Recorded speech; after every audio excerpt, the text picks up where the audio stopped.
ढलते सूरज के सामने पुराना किला एक साए की तरह खड़ा था। यह दृश्य जितना सुंदर था उतना ही डरावना भी। भानगढ़ का किला इसे लोग कहते थे। यह किला अपने रहस्यमयी और भयानक कहानियों के लिए प्रसिद्ध था। एक ऐसी जगह जिसे श्रापित होने की फुसफुसाहट सुनाई देती थी। यहाँ की हवाओं में भी एक अजीब सी सरसराहट थी। एक ऐसी जगह जहां परछाइयां नाचती थीं और आत्माएं घूमती थीं। रात के अंधेरे में यहाँ की हर चीज और भी डरावनी लगती थी। कई लोग इसकी टूटी दीवारों में दाखिल हुए थे। वे यहाँ की रहस्यमयी कहानियों को जानने के लिए आते थे, लेकिन कुछ ही वापस लौटे थे। जो लौटे वे भी डर और खौफ से भरे हुए थे। ये कहानी है चार दोस्तों की जिन्होंने अंधेरे को चुनौती देने की हिम्मत की। वे जानना चाहते थे कि क्या सच में यहाँ कुछ अलौकिक है। आर्यन, जो टेक्नोलॉजी एक्सपर्ट था और सब पर शक करता था, उसके पास हर सवाल का जवाब था, लेकिन इस बार वह भी अनिश्चित था। प्रिया, जो इतिहासकार थी और उसे नए नए और अजीबोगरीब चीजों को जानने की प्यास थी, वह इस किले के इतिहास को जानने के लिए उत्सुक थी।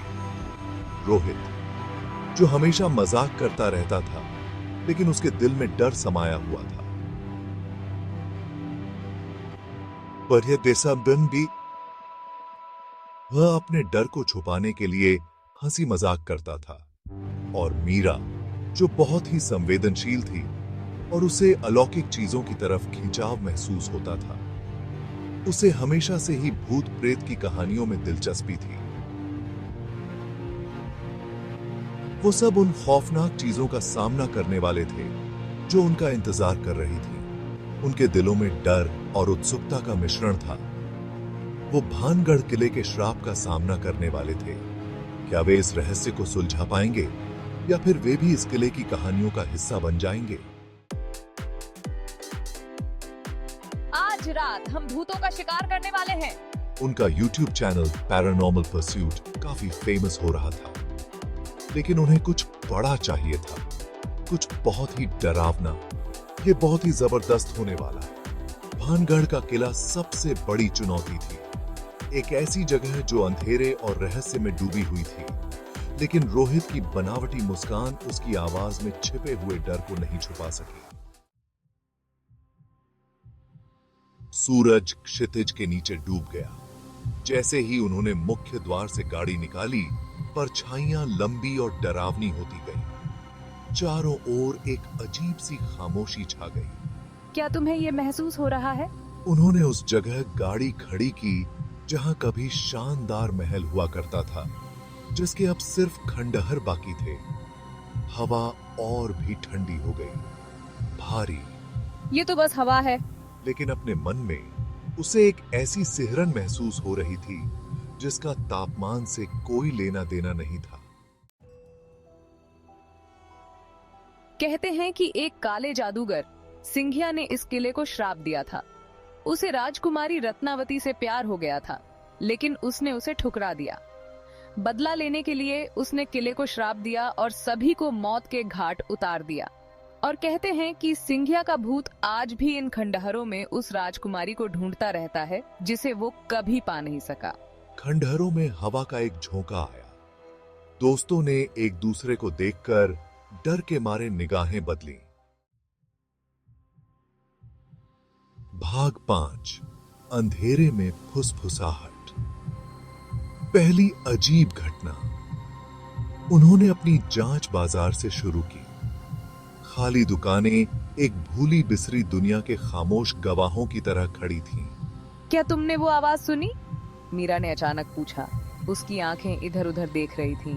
वे सब रुक गए। परछाइयों से एक फुसफुसाहट सी आती हुई सुनाई दी, धुंधली, बेचैन करने वाली। कुछ नहीं है, आर्यन ने कहा। खुद को आश्वस्त करने की कोशिश कर रहा था, लेकिन वह इस एहसास को झटक नहीं पा रहा था कि कोई उन्हें देख रहा है। भाग 6, परछाई वाली आकृति। शाही महल में दहशत।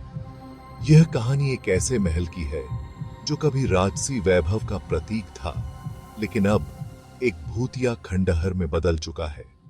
इसके बाद वे शाही महल के खंडहरों में दाखिल हुए।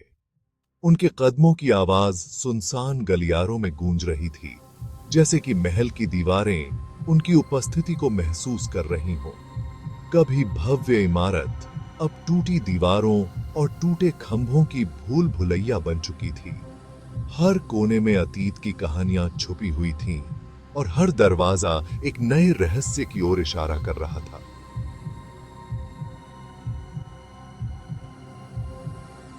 मुझे यहां अच्छा नहीं लग रहा है, रोहित ने कबूल किया। उसकी आवाज फुसफुसाहट से भी धीमी थी।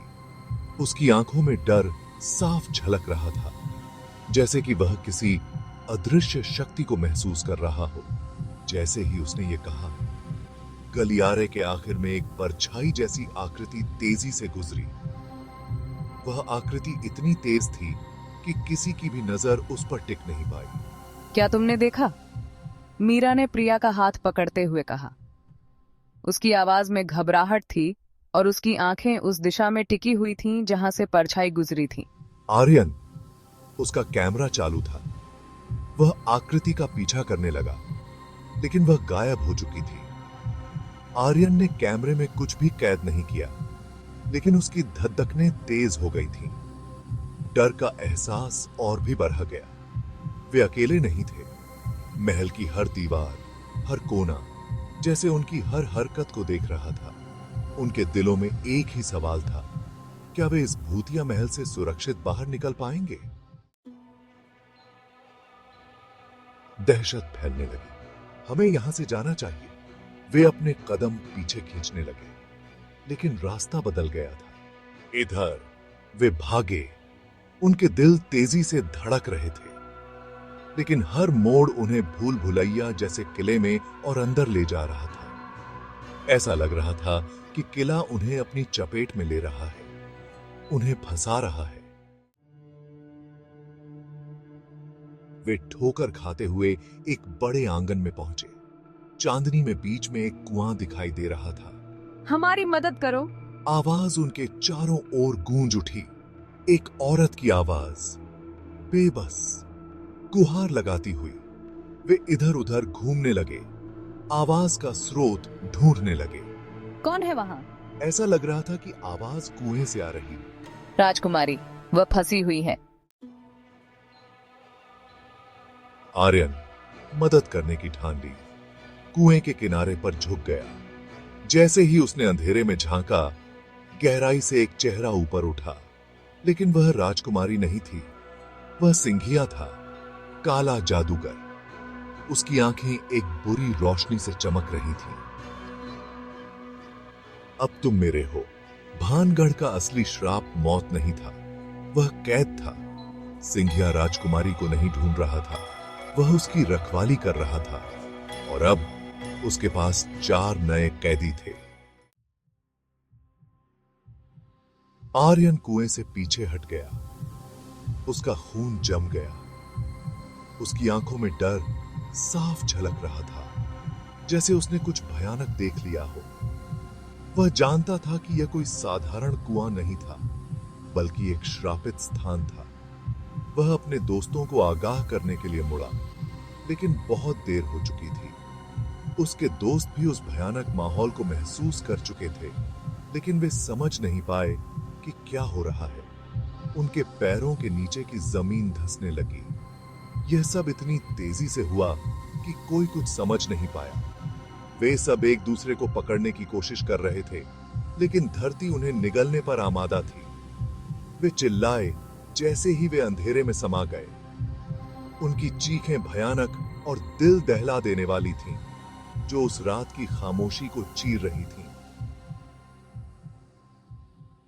क्वेह ने उन सबको निगल लिया।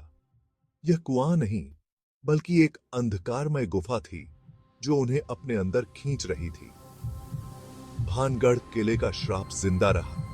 यह श्राप सदियों से यहां था और आज भी यह अपनी शक्ति दिखा रहा था। दोस्त उसके भयानक इतिहास का हिस्सा बन गए। वे अब उन आत्माओं में शामिल हो गए थे जो इस किले में भटकती रहती हैं। उनकी चीखें खंडहरों में गूंजती रहीं, जो उस अंधेरे की याद दिलाती रहीं जो सतह के नीचे छिपा हुआ था। यह चीखें उन लोगों के लिए एक चेतावनी थीं जो इस स्थान पर आने की हिम्मत करते हैं। उनकी कहानी उन लोगों के लिए एक चेतावनी जो अज्ञात को चुनौती देने की हिम्मत करते हैं। भानगढ़ का किला अब भी जीवित था और उसकी कहानियां अब भी लोगों को डराती थीं।